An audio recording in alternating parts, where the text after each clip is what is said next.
Hi, my name is Griffin Price, and this is the importance of blade flapping in helicopters. So, to lay out the situation, I want you to imagine that you have successfully graduated with your aerospace engineering degree. Congratulations. As part of your success and as part of celebrating your degree, you buy a helicopter.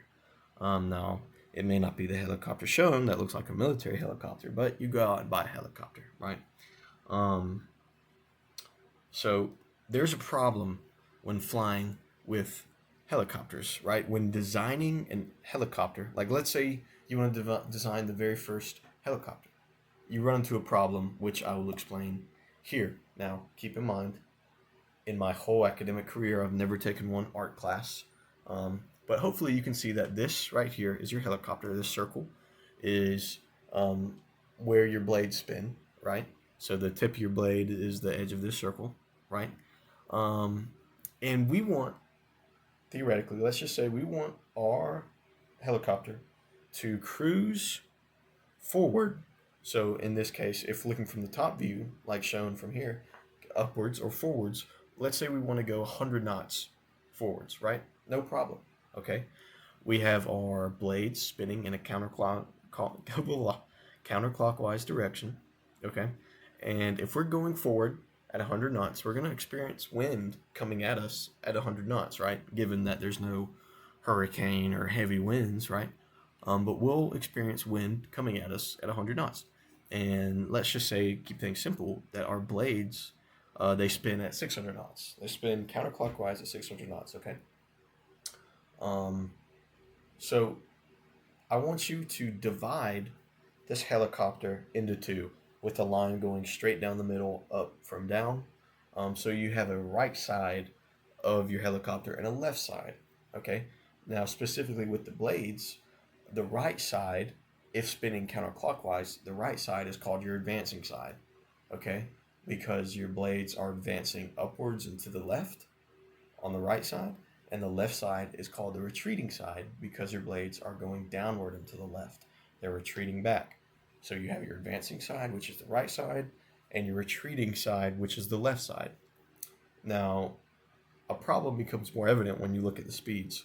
So on the right side, you have the blade um, experiencing that 100 knot wind head on, which this is actually an additive force. So the airspeed of 100 knots and the blade speed of 600 knots adds together to get a total speed of 700 knots on the advancing side. Now, as for the retreating side, you have that 600 knots hitting the 100 knot wind speed from behind. So that's actually a subtractive force. So you have the airspeed of 100 knots and a blade speed of 600 knots, leaving you with a total speed of 500 knots. Now, hopefully, what you're thinking is, wait a minute. If I have a helicopter and half of the blades are spinning at 700 knots and the other half are spinning at 500 knots, if there's a difference in the speed of which my blades are spinning, then there is a difference in lift which the blades are producing. And you'd be exactly correct. No wonder you graduated with that degree. You're very smart. So now you can kind of see the problem. The advancing side is spinning at a total speed of 700 knots, while the retreating side is spinning at a total speed of 500 knots. Okay, the advancing side produces more lift than the retreating side, and hopefully you can visualize if the right side, the advancing side, is producing more lift than the retreating side, then your helicopter will roll to the left, right? Given that you're sitting in the middle of the helicopter, if your right side produces more lift, you're going to roll to the left, right? Now, if you're sipping on a fancy bubbly beverage and your helicopter rolls to the left, there's going to be no way you can enjoy the views, a nice stable flight, or even the beverage. So you want to fix this. Now, I have two words for you which could fix this problem. Those two words being blade flapping. Um, and how it works is here's another diagram of the helicopter from behind, right, with the still the advancing side on the right and the retreating side on the left, except we angle them. We angle the blades, okay? And hopefully in this diagram I've drawn right here, um, below, of the airfoils of the blades, you can kind of see. So we'll start with the retreating side here at the bottom left. Here's the airfoil right here, and this horizontal line is rotational relative wind speed. Okay, now by angling the retreating blades downwards, we actually create this down flap velocity. That's what it's called, down flap velocity. And that down flap velocity adds to this rotational relative wind velocity, right? And it makes this resolution velocity, this resultant velocity, right?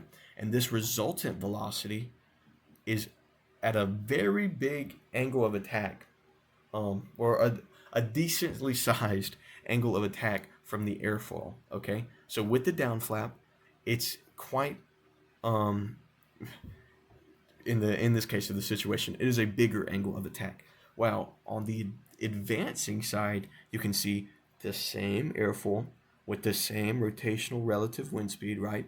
But now angling it up, it gets that up flap velocity, right?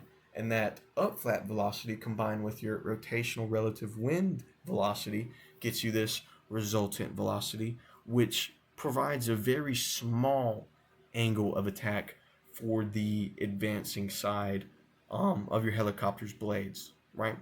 Now, this combination of low airspeed and high angle, excuse me, I'm sorry, this combination of low airspeed and high angle of attack on your retreating side, conjoined with the high airspeed and low angle of attack on your advancing side, allows the helicopter to, um, minimize that roll to the left. It completely gets rid of it altogether. Um, so this blade flapping technique, which adds the down flap velocity and up flap velocity, actually stabilizes your helicopter. This is what's used in modern day helicopters. Um, this is what helps stable flight going forward. If you just want to maintain a stable 100 knot flight forward, this is what needs to be done. However, as much as I'm hyping up blade flapping, it does come with a limitation, that being that it limits a helicopter's linear velocity. Mainly, this is due because the faster the helicopter goes, the more you would have to increase the angle of attack for your retreating side. And hopefully, as aerospace engineers, as you are, you know that you cannot just keep increasing angle of attack, um, infinitely, right? You're eventually going to hit a stall point.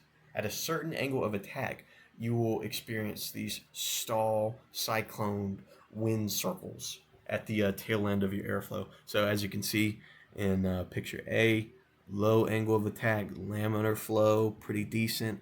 You increase it a little bit more, then you start getting these little stall cyclones. You increase it more, and then you just stall all over the place. So relatively, this is why airplanes are a lot faster than helicopters, because helicopters are limited in their linear speed.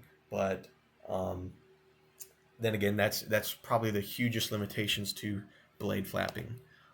Here are my citations that I used in creating this creative assignment, and thank you.